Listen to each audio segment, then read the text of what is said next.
We're going live. I wonder if I go in early, I wonder if he'll answer me.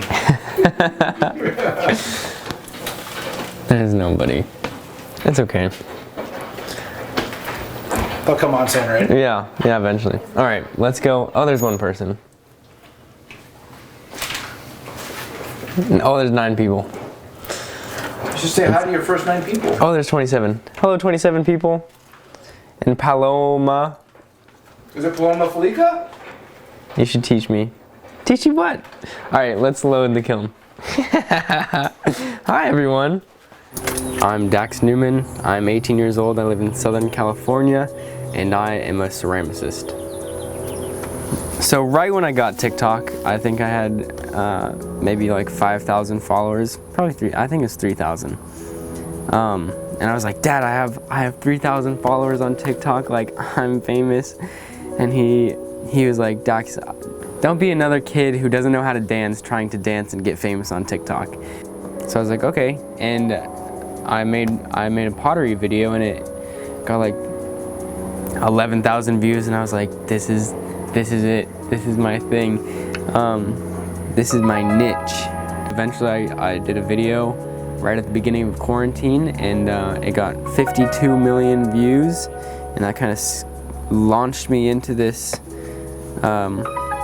state of having all these followers and like being this influencer kind of guy, and it's cool. It's a lot of fun.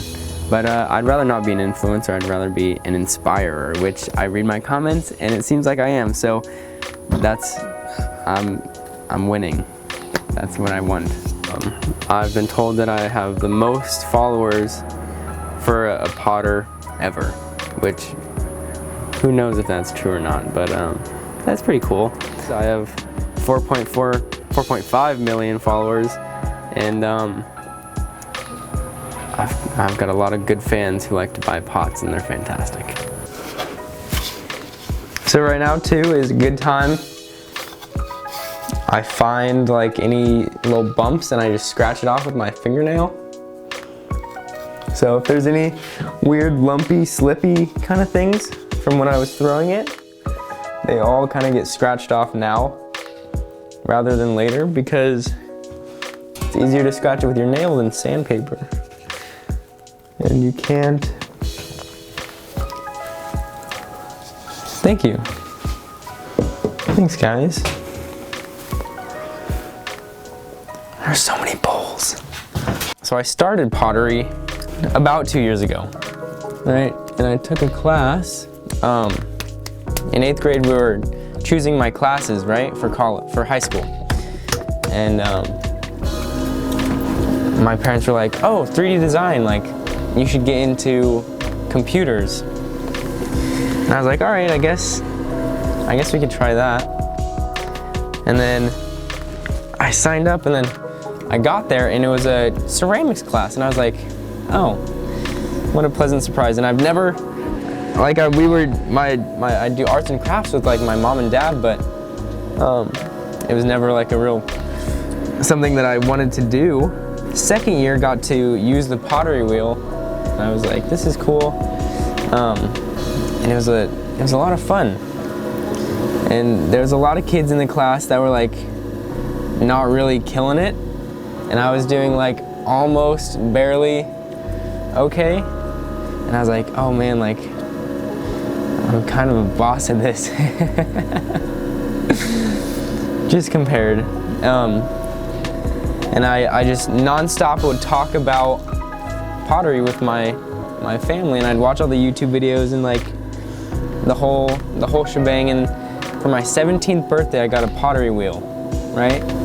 It kind of just sat in this shed for a little bit because we didn't know where to get clay, and like didn't know where I could fire things because it was over summer, because my birthday's in August.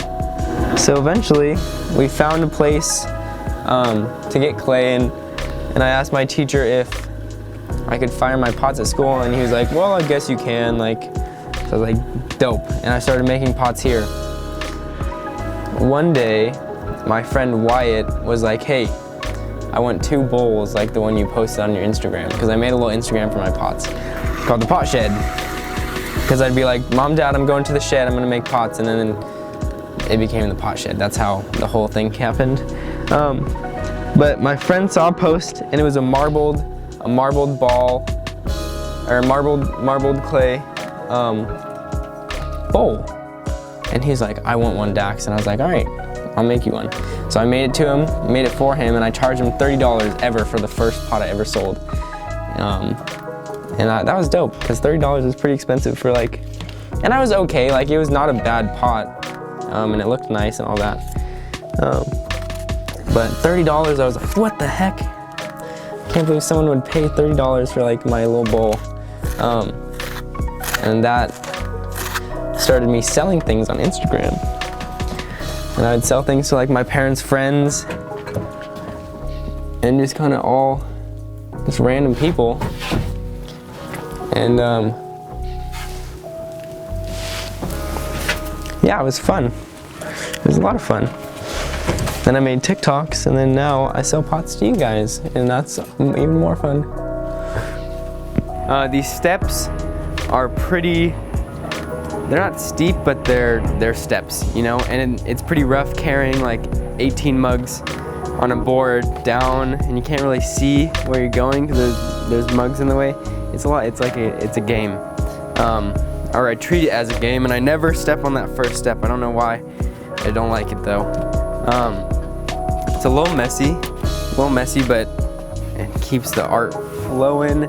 So this used to be a chicken coop right here, and then we just took the wire off the side, and put a floor down, and it's just pallets and a boards on top of it. So I got a little more room to kind of store things. And then in here is where I make the pots.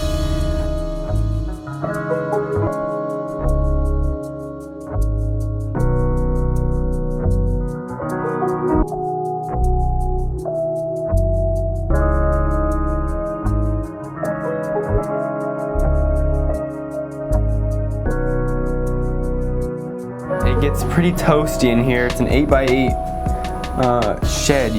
I think we got it from like Costco or something. When I started making TikToks, it was the heat of summer last year. And I was like, it's too freaking hot in here. And normally I don't wear a shirt, but I was like, I'll put a shirt on. But eventually I was like, it's too hot, I can't do it. I took it off, and then people were like, oh my gosh, he's doing it shirtless, blah, blah, blah. And I never intended to be a thing, but eventually it became a thing.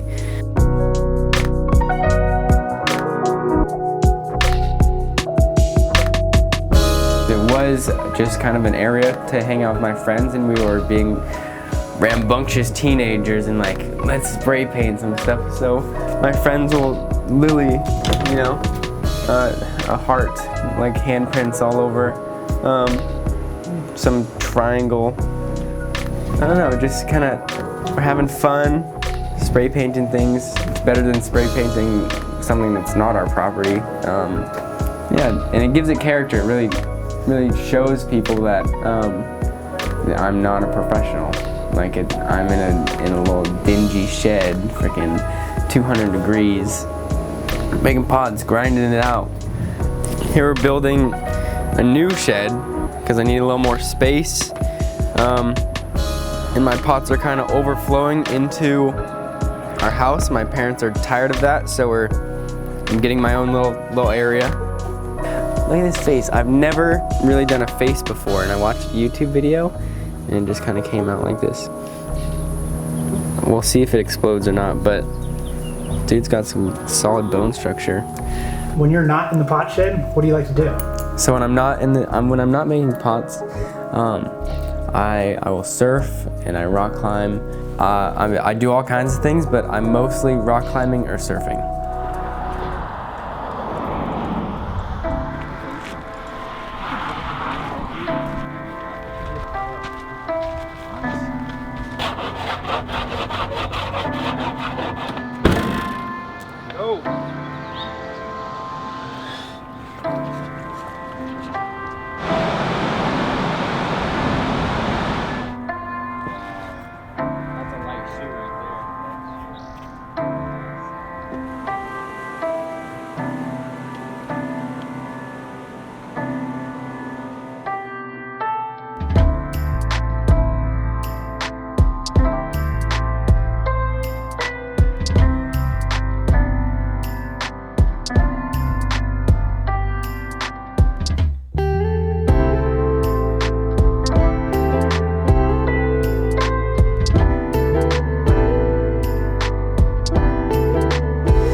it's very freeing, and you're really interacting, like you're fully immersed in nature, and you're writing energy. Our energy is pushing the water, and that's like you're writing energy, and it's really cool. And you're just flowing along with it. When I catch a wave and it's a good wave, I won't remember what I did on the wave. I will just be completely like just going without thinking, and that's crazy.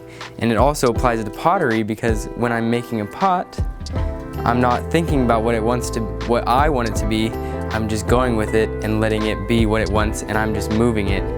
I'm turning it into what the clay wants to be. The wave is telling me where to go, I'm just going there. The ocean is making it happen, and the clay is making it happen. It's in control, and I'm just the means of getting it there.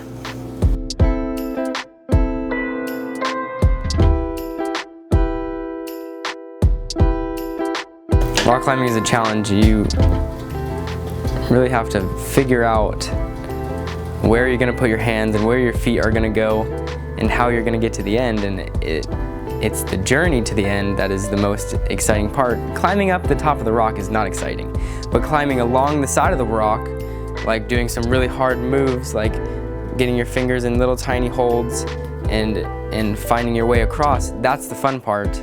The end project, or like the end, is really not, it's the goal, but it's not the fun part. The fun part is getting to the end. And that's what I like about rock climbing, because you have to really find your way through it, through the rock, see where the rock is telling you to go, and just go with it.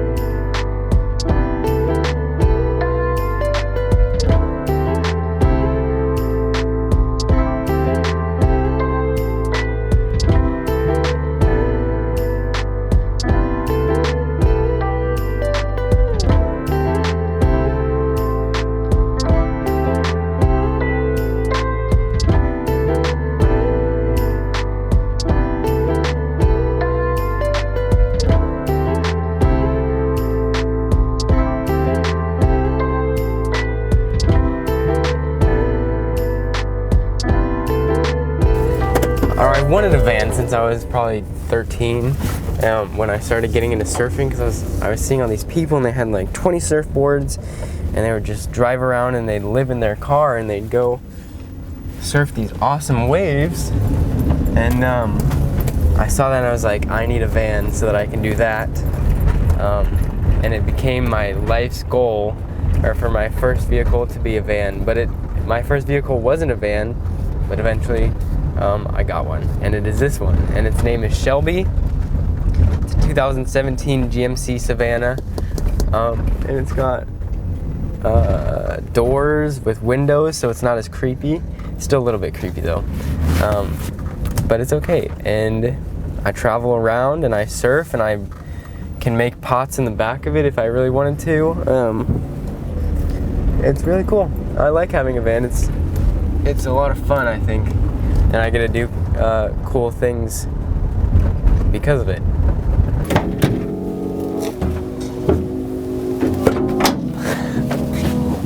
Welcome to my car, my vehicle. I'll give you a little tour, okay? We have a hanger for my wetsuit, you know? When I want it to be hung, I got a surfboard. In here I got some storage, right? Good. This can actually go, it can hang up on the wall, and then you kind of just clamp it up. Of course, a bag of clay if I have an idea and I just want to make it. Not usually a pot, maybe a little face or something. Lots of extra clothes, a little rag. We'll get rid of that. And here is my hammock. It's a little squeaky when it rocks sometimes, and it's a horrible sound, but it's very comfortable. I have sleeping bags that I could, there it is, that sound. If I want to sleep in here, I can put a sleeping bag on. I have skateboards and some flip-flops. Lots of board shorts. I have a Speedo, just in case. Speedos are needed. A whole lot of rags. So many. And a mask, a pot shed mask. Because Corona is still a thing and people need to wear their masks. This is a cool little invention. It's a foot sock. So when you put your wetsuit on, it just goes really nice slide. Okay. And a little hanger that I made and a wire. Lots of inventions. My dad's a very creative guy. This towel clips on, okay? Because I used to play water polo and I'd be in a Speedo all day on the pool deck. And it's got slits so that you can take your pants off and not worry about it falling off because it buttons. Nobody sees your junk. I used to sell those at water polo games, but not really anybody wanted any. But yeah, this is my car. Pretty cool. It's a lot of fun. I love it. Yeah, right when I started doing pottery, that's when my friends were kind of getting into the party scene, and they were going and hanging out and, you know, doing teenage party things. And while they were getting into that, I had just gotten my pottery wheel, and I was spending a lot of time in the shed really trying to get better and learn how to make pots, and like I wanted to get good at it, and I spent a lot of time practicing, and that's how I got where I am today, of course. But people were like, Dax, where are you? And I was like, making pots. And they're like, dude, that's weird. Like, come party with us. And I was like, I really want to be good at making pottery. Like, this is something I enjoy. I really want to be good at it. So I sacrificed a lot of memories and a lot of probably stressful nights for much more peaceful nights. Honing my craft, learning how to do it, and I'm grateful that I did, because now I'm where I am today, and I wouldn't be here without all of those hours and hours and hours. And I think that says a lot. Like, if you want to be good at something, you just got to do it a lot, and you got to practice. So hopefully that inspired somebody to go do whatever they like to do and say, I don't need to party. Like, I'm not saying I never went to parties. I went to parties plenty, but I spent more time making pots than partying.